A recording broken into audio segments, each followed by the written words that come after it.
Nous allons poursuivre l'apprentissage des valeurs ou des emplois des temps de l'indicatif, c'est-à-dire les raisons pour lesquelles on emploie ces temps.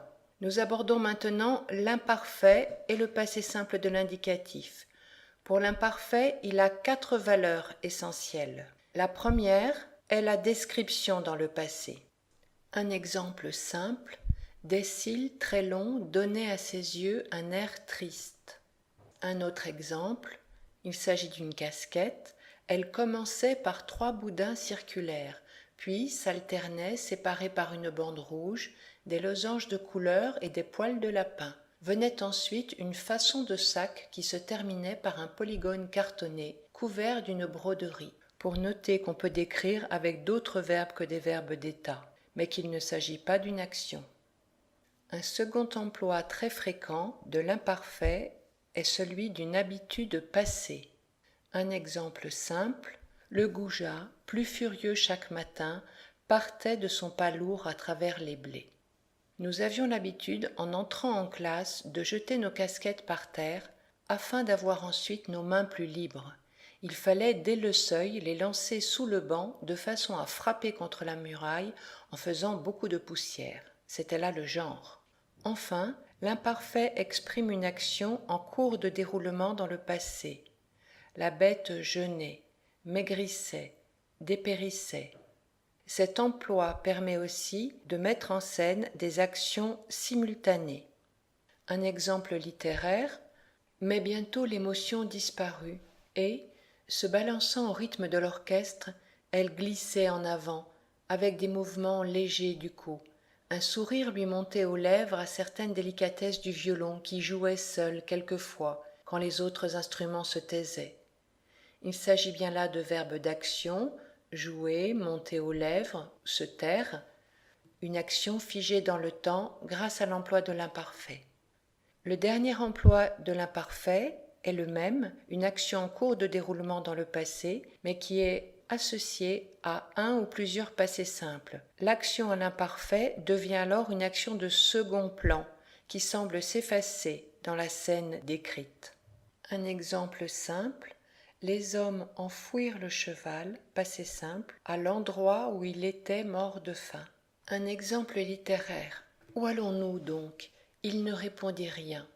Elle respirait d'une façon saccadée. Rodolphe jetait les yeux autour de lui et il se mordait la moustache.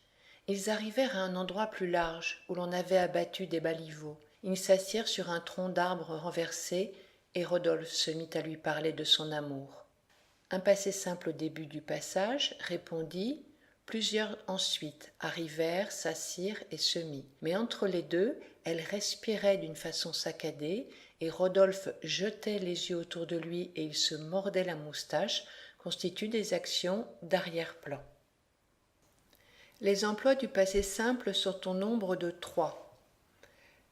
C'est le temps du récit au passé. On l'emploie donc presque toujours pour une suite d'actions dans le passé.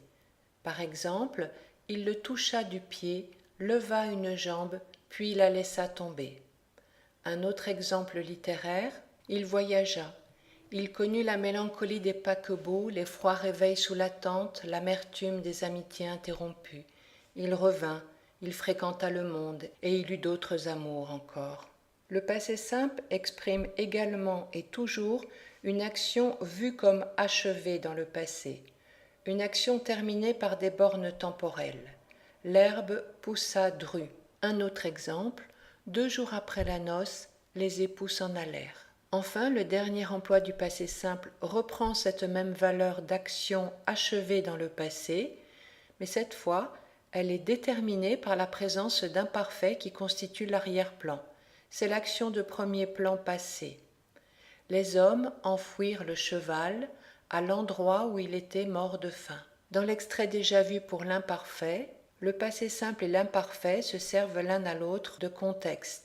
Elle était assise au milieu du banc, toute seule, ou du moins il ne distingua personne, dans l'éblouissement que lui envoyèrent ses yeux. En même temps qu'il passait, elle leva la tête. Il fléchit involontairement les épaules, et quand il se fut mis plus loin du même côté, il la regarda. Une synthèse pour conclure, les 4 valeurs de l'imparfait, une habitude passée, une description passée, une action en cours de déroulement dans le passé ou une action de second plan passé. Les 3 valeurs du passé simple, une suite d'actions, une action achevée dans le passé, une action de premier plan passé.